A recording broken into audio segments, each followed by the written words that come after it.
यहाँ आकर बड़े से बड़ा देश का सिस्टम खत्म हो जाता है, क्योंकि यह खराबोश इस धरती का और मानव द्वारा बनाया गया सबसे खतरनाक हथियार। इससे ज्यादा खतरनाक कुछ भी नहीं है। और आप जानकर हैरान होंगे कि पिछले 20 साल से यानी कि 2 दशकों से इसे बनाने का काम चल रहा था। यह ना सिर्फ बनकर तैयार हो गई है, बल्कि पिछले 1.5 साल से इसकी टेस्टिंग की जा रही थी। सारे टेस्ट और ट्रायल खराबोश के पास कर लिए हैं और आज आधिकारिक तौर पर इसे सेना में शामिल भी कर दिया गया है। वहीं सेना में शामिल होते ही अब भारत के लोग सोशल मीडिया पर आकर डिमांड कर रहे हैं कि भारतीय नौसेना में ये हर हाल में शामिल होना ही चाहिए, क्योंकि अगर ये एक बार भारतीय नौसेना में शामिल हो गई तो हम अनमैचेबल हो जाएंगे। हम उस लेवल पर पहुंच जाएंगे जहां हम एक बार को अमेरिका तक का गला पकड़ लें। ऐसा मैं क्यों कह रही हूँ अभी आपको पता लग जाएगा जब मैं आपको खराबोश की डिटेल दूंगी। तो उससे पहले आपसे रिक्वेस्ट है कि अगर आप चैनल पर नए हैं तो चैनल को सब्सक्राइब जरूर से कर लें। तो चलिए बिना टाइम वेस्ट किए खबर को शुरू करते हैं। सबसे पहले आज जब इस सेना में शामिल करने की सेरेमनी हुई तो उसमें कुछ इमेज जारी की गई खराबोश की, और इसमें आप साफ देख सकते हैं कि कई जगह इसके हिस्सों को छुपाया गया है, जगह जगह से ढका गया है। ऐसा अमूमन नहीं किया जाता है, क्योंकि जिस तरह का ये हथियार है, ऐसे हथियार अगर आप बाहर से दिखा देते हैं तो कुछ ज्यादा फर्क नहीं पड़ता, लेकिन जब इसे अनवील किया गया तो इसे जानबूझकर छिपाया गया था। कई जगह तो ऐसे मटेरियल लगाए गए थे जिससे कुछ भी पता न लग पाए। ऐसा इसलिए क्योंकि रूसी इतिहास का सबसे खुफिया प्रोजेक्ट है। यहाँ तक कि पिछले 20 साल से इसका निर्माण चल रहा था। तभी अमेरिका की खुफिया एजेंसी CIA इसके बारे में ज्यादा पता लगाने की कोशिश कर रही थी, लेकिन वह कुछ भी पता नहीं लगा पाए। इतना खतरनाक सिक्रेसी मेंटेन करके रखी थी रूस ने। यहाँ तक कि आज सेना में शामिल किया गया तब भी एन वक्त तक इसकी सिक्रेसी मेंटेन रखी गई। लेकिन अब बात करते हैं कि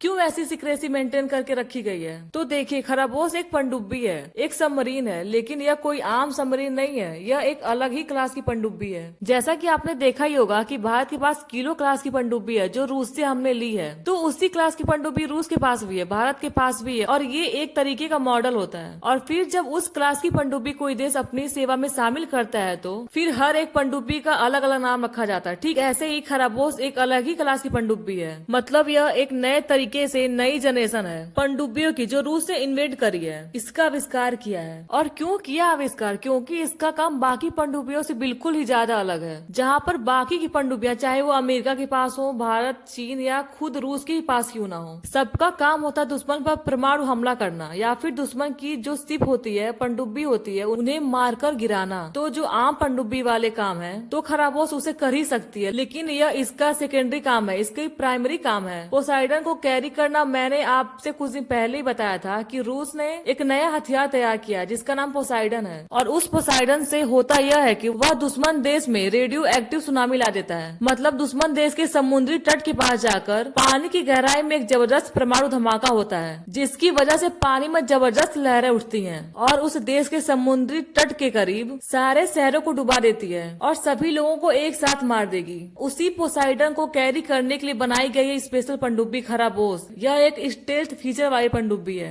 इसका पता लगा पाना किसी भी सुनार की बस की बात नहीं है। यह पानी के अंदर तैरता हुआ एक तरीके का F-22 रैप्टर एक विमान है, और पानी के अंदर इससे ज्यादा खतरनाक हथियार आज की तारीख में कोई भी नहीं है, क्योंकि यह पोसाइडन को कैरी करता है जो world most advance attacking weapon है। और इस पनडुब्बी में न केवल पोसाइडन बल्कि अन्य न्यूक्लियर वेपन्स भी आप कैरी कर सकते हैं, और तमाम तरह की IBM को यह ले जा सकती है। मतलब यह मानकर चलिए कि धरती पर ऐसी मिसाइल जिससे कोई पनडुब्बी नहीं ले जा सकती, वह एक खराबोश ले जा सकती है। और इसी वजह से ये बहुत बड़ी है। इसकी लंबाई 115 मीटर और चौड़ाई 10 मीटर से भी ज्यादा है। इसका डिस्प्लेसमेंट 10,000 टन है। जी बिल्कुल, 10,000 टन वजनी पनडुब्बी है। और ऐसा नहीं है कि यह भारी भरकम है तो तेज नहीं चल सकती। पानी के अंदर 35 नॉट की रफ्तार पकड़ सकती है और अनलिमिटेड रेंज है, क्योंकि इसमें नए रिएक्टर लगा रखा है जो कि न्यूक्लियर पावर से इस सबमरीन को चलाता है। और क्योंकि जो न्यूक्लियर पावर होता है कभी खत्म नहीं होता है, लंबे समय तक चलता है, तो इसकी अनलिमिटेड रेंज है। लेकिन पनडुब्बी की रेंज अनलिमिटेड है, इंसान की नहीं। इससे आखिरकार चलाएगा तो इंसान ही, और इंसान परमाणु ऊर्जा से नहीं चल सकता, इसे खाना चाहिए।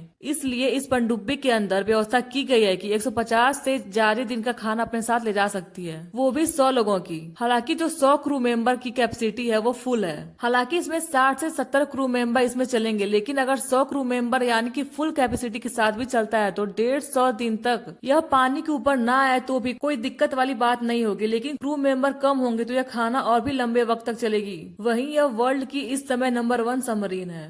और यह सबमरीन रूस ने बनाई है। तो भारत में भी सवाल उठ रहे हैं कि क्यों ना हम भी रूस से संपर्क करें और इस पनडुब्बी की मांग करें, क्योंकि रूस जब भी इस तरीके का हथियार बनाता है तो भारत के लिए दरवाजे खुले रहते हैं। लेकिन इस मामले में भी क्या ऐसा होगा? तो जवाब है कि रूस ने कहा है कि वह खुद के लिए पहले 4 से 5 पनडुब्बी ऐसे बनाएगा और इन्हें बनाना आसान काम नहीं है, बहुत मुश्किल काम है। इसीलिए 2034-35 तक यह 5 पनडुब्बी बनकर तैयार होगी। अभी सिर्फ एक तैयार करी है। हो सकता है कि 2034-35 के बाद जाकर रूस हमें इसका ऑफर दे। लेकिन हाँ, रूस अगर खराबोस का ऑफर देगा, चाहे वो 5 साल के बाद हो, 10 साल के बाद हो या कभी भी हो, तो ये पोसाइडन के साथ ही आएगा। नहीं तो इस पनडुब्बी का काम नहीं है। जैसे माचिस की डिब्बी के बिना माचिस की तिल्लियां अधूरी होती हैं, वैसे ही बिना पोसाइडन के खराबोस भी अधूरा है। मिलेगा तो खराबोस साथ में मिलेगा, वरना भारत इस ऑफर को एक्सेप्ट नहीं करेगा। और हमने अपनी खुद की स्वदेशी न्यूक्लियर परमाणु सबमरीन बनाई है जो अरिहंत क्लास की है। उन्हें बनाने में पूरा जोर लगा रहा है और लगाना भी चाहिए, क्योंकि उस मामले में अब हम न सिर्फ आत्मनिर्भर हो गए हैं, बल्कि कल को एक्सपोर्ट पर भी विचार कर सकते हैं, उनके नॉन न्यूक्लियर वेरिएंट पर। हालांकि मेरी तो यह राय है, आपकी क्या राय है इस खबर को लेकर के कमेंट में जरूर बताएं। मिलते हैं अगले वीडियो में, अब तक जुड़े रहने के लिए धन्यवाद।